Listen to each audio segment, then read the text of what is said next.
Hello everybody and welcome to Indie Zombie Reviews. I am your host Jordan. Today I will be talking about a little bullet hell RPG little game called Chasing Styx. Chasing Styx is a bullet hell shooter with an RPG element. It's on the Xbox 360 for $1 and is on Steam as well. The story is you are Cerberus, the Hound of Hades, and one day you're just hanging out and some bunnies get loose in the underworld and turn things upside down.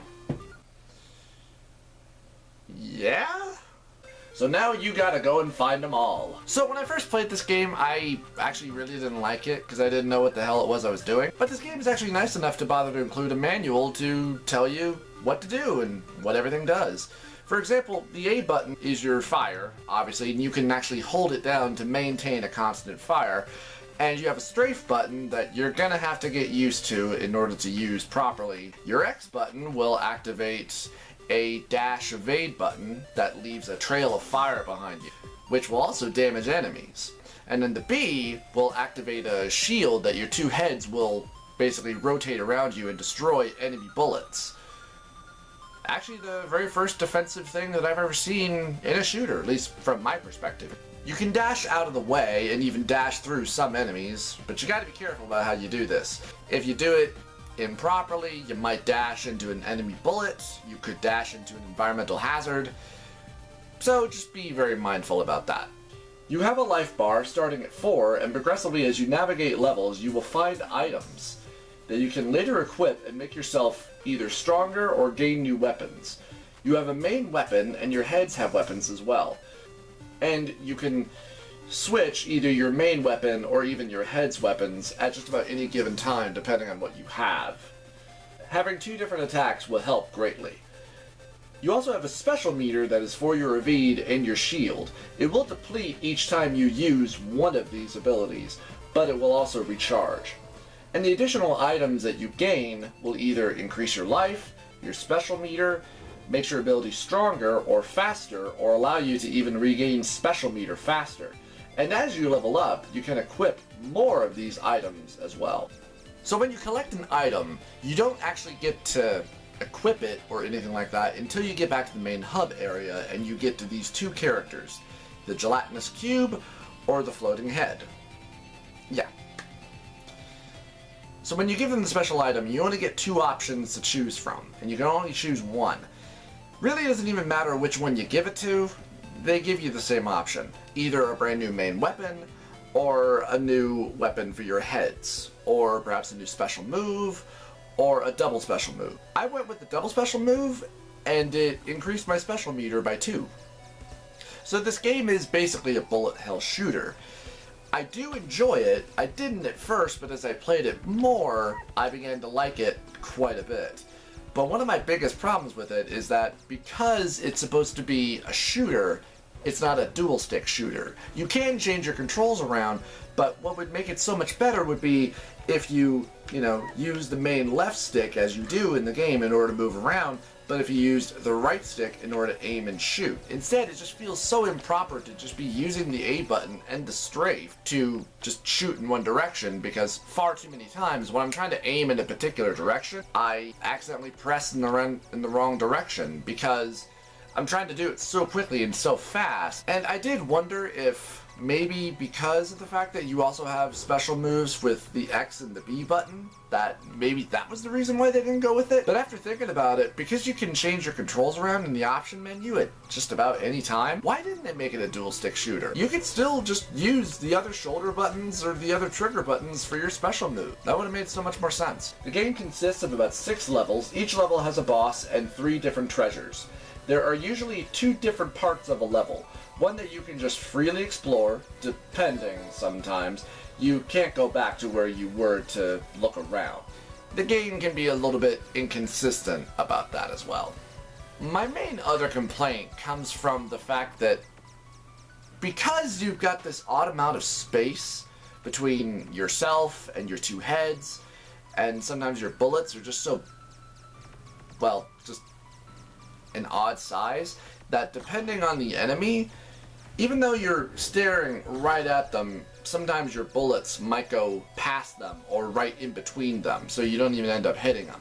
That's just one minor annoyance, but if you just properly move around, it solves itself. As the game goes on, the levels will get longer and quite a bit harder. More to explore, harder, and more enemies. What's nice is that the enemy bullets are always the same color, and so you never have the problem of losing them because of a background color or anything like that. The most annoying enemies are these bug things that you confront in level 3 or so. They will suddenly appear right in front of you, and they don't shoot, they just walk right into you. And they will do this ability where they will dig underground and then appear right behind you and walk into you again! Thankfully, as long as if you keep moving, you can avoid and kill them. There is a pretty good variety of enemies, but you will see them repeating in later levels, but not a lot. Sometimes enemies will drop health items, but again, the game is very random about when an enemy will drop one. And at times, you'll be praying for a health drop, because when you die, which is a fairly cute little animation,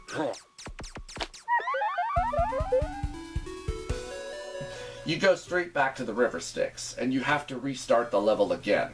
Except, something I didn't know until later on, is that when you get to the boss, if you die on the boss, you just checkpoint, and you can go back and fight the boss again. But, you'll still have the same amount of health that you had when you died.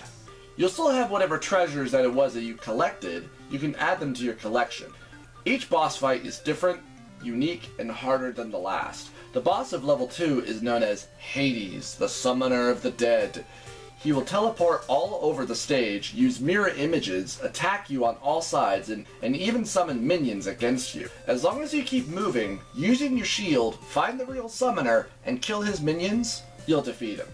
I have actually managed to collect all 6 of the bunnies, but it's not over yet. There's one more level, the river Styx. And this one, I haven't been able to beat. I've made several attempts at it, but I just can't do it. It's basically a boss rush level, but it's still a level in and of itself. You ride along with Charon? Okay, well that's accurate. And he starts dancing. You have to refight all the old enemies from level to level and refight all the old bosses. Sadly, I could get no further than fighting the 5th level boss. Strangely, the 2nd level boss wasn't here. For example, there are the forest shortlings? Yeah, I'm gonna call them werewolves. On level 5, you fight yourself and his evil bunny buddy.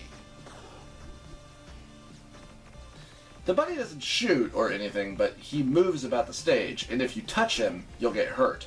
The worst part is, you'll lose track of the bunny because he's almost the same color as the stage.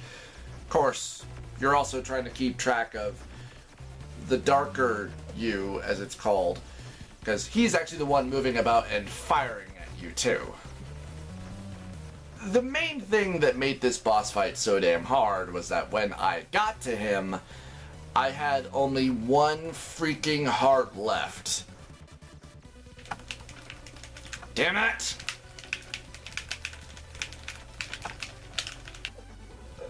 I only managed to get him down to about half health, but I just got my ass completely kicked.